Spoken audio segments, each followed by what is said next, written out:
Mr. Prime Minister, shalom, and thank you, everyone. Stan and Natan, I'm almost speechless, but not totally speechless.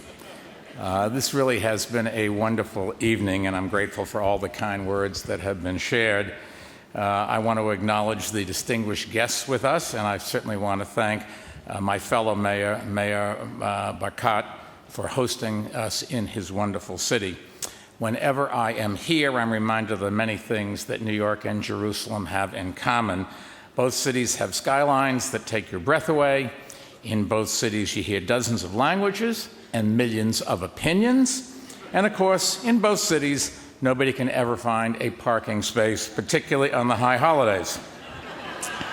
So it's great to be here, and I want to extend my appreciation to the Genesis Philanthropy Group and the Jewish Agency for Israel, the members of the selection and prize committees chaired by Natan Sharansky and Knesset Speaker Yuli Edelstein, as well as Mikhail Friedman, Peter Avan, Garmin Hahn, and Stan Polovets, without whom we would not be here today. And tonight, yes, they deserve a round of applause. And tonight, it's only natural for me to thank the two people without whom I would not be here, my parents, William and Charlotte Bloomberg. And Marjorie, thank you for those kind words, my sister. My parents saw in us, in our lives, just why Israel had to exist and why it must always exist, and those lessons they passed on to us. So we are as one with this city and this country and our people as you can be. Our parents taught us that our Jewish history gives us a special obligation to build a brighter future for everyone and to always believe that tomorrow can be better than today. For them, and for so many Jews who witnessed the horrors of World War II, the creation of Israel embodied that obligation and validated that belief.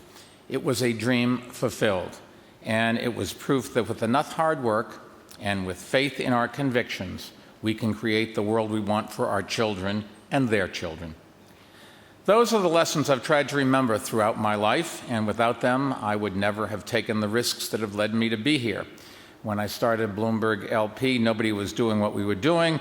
Plenty of people thought I was foolish to risk so much on a business and an unproven model and a product that didn't yet exist.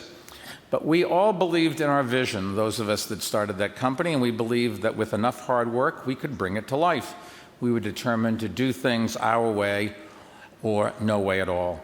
We figured out things by trial and error on the fly. In fact, I was still working on our prototype model in the backseat of a cab on the way to our first demonstration. But I think that helped us succeed.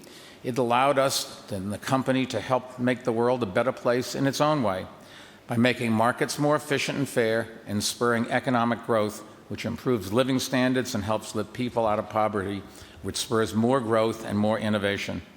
And all the profits of the company, Bloomberg LP, go to Bloomberg Philanthropies to try to make this a better world for all of us.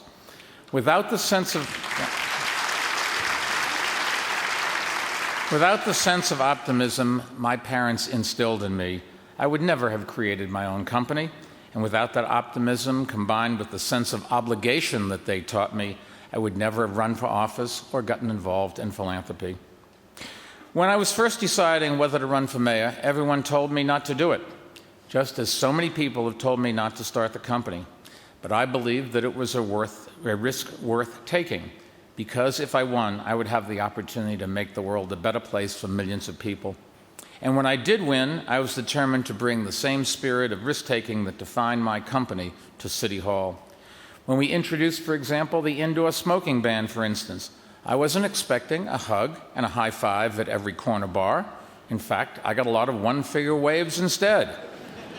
But I knew it would save lives. And today, nobody in New York wants to go back to the old days before the smoking ban. And cities of countries around the world have followed our lead. And untold millions of people are alive today and are going to have longer, healthier lives because of that. And that's just one thing. There are a lot of things that we can all do together. Things to explain to people how they can take care of themselves and their families and enjoy what God meant us to have. At Bloomberg Philanthropies, we're not aiming for what is often called the low-hanging fruit, the easy wins. We're targeting the biggest causes of death, the biggest, most powerful lobbies, the most controversial and politically charged subjects. Because we are optimistic that even the toughest problems can be tackled, no matter what the odds, and we believe that we have an obligation to do so. After all, if the dream of Israel can be realized, what dream can't be? I feel very lucky to be able to support others with bold ideas through philanthropy, whether they're working to fight climate change or lift others out of poverty, or share visionary art, or help teachers break old modes and give students the skills they need to succeed in a changing economy. Standing up for others who need help and believing that if we do, tomorrow can be brighter than today. That's what Jews have done for one another throughout history. It's what makes America strong. It's what makes New York her greatest city. And it's why Israel has flourished over the past 7 decades. When I first heard about the generous gift that comes with this award, I wanted to pay it forward, so to speak, to help others with the same sense of optimism and obligation that is such an important part of Jewish tradition and which has been such an important part of my life. So Bloomberg Philanthropies has joined the Genesis Prize Foundation to create a competition for young people who have their own powerful, innovative ideas to help address challenges facing our world.